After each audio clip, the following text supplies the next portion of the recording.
नमो बुद्धाय जय। दोस्तों, आपने शब्द सुना होगा जातक कथा। जातक कथा है क्या? जातक कथा के बारे में तमाम भ्रम लोगों के मन में है। एक तरफ बौद्ध धर्म वैज्ञानिकता को स्वीकारता है, दूसरी तरफ वो तमाम अवतारवाद की बातें करता है। तो वही मैं आपको बताना चाह रहा हूँ, जातक कथा है क्या। दरअसल जातक कथाएं दोस्तों बहुत ही इंटरेस्टिंग, बहुत ही ज्ञानवर्धक ये वीडियो होने वाला है। तो बने रहिए मेरे वीडियो के साथ।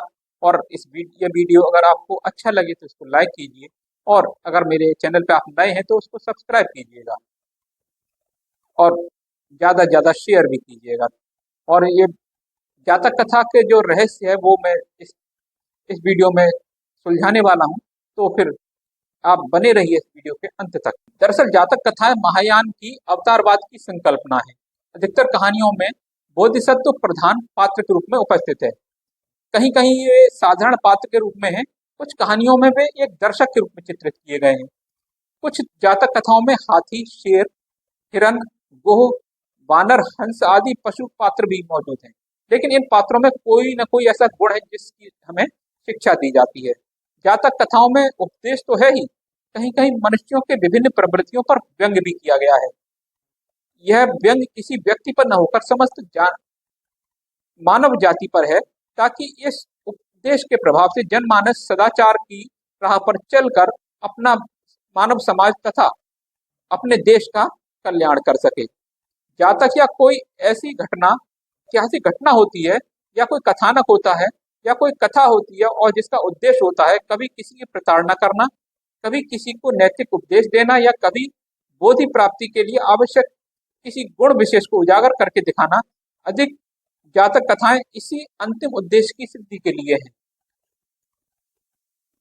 इस प्रकार प्रत्येक छोटी से छोटी कथाओं में बोधिसत्व के माध्यम से बुद्ध या उनके शिष्यों के उपदेशों को सरल और मनोरंजक तरीके से बताया गया है। उपदेश आमतौर पर कठिन और नीरस भाषा में दिए जाते हैं, जिसे सामान्य व्यक्ति बड़ी मुश्किल से समझ पाता है।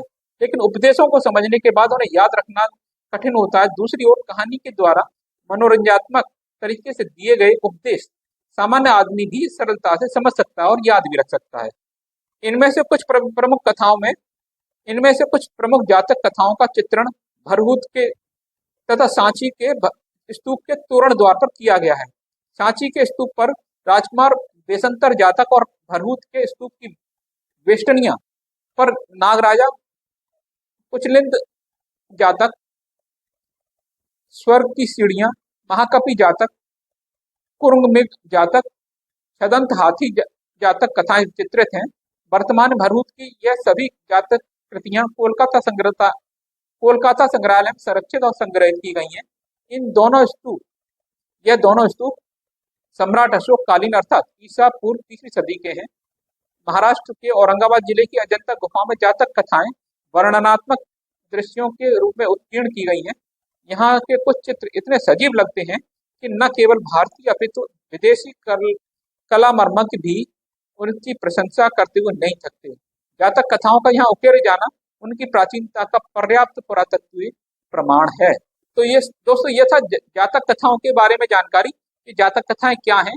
ये कोई भी उपदेश अगर जब दिया जाता है तो वो बड़ा नीरस लगता है, लेकिन वही अगर कथा कहानी के बारे के माध्यम से सुनाया जाता है तो वो ज्यादा मनोरंजक लगता है और दिमाग में वो बैठ जाता है, और व्यक्ति भी उसका सदाचार से पालन करता है। तो ये है जातक कथाएं। तो उम्मीद है आपको ये रहस्य भी समझ में आया होगा कि जातक कथाएं क्या हैं, और वीडियो अच्छा लगा होगा।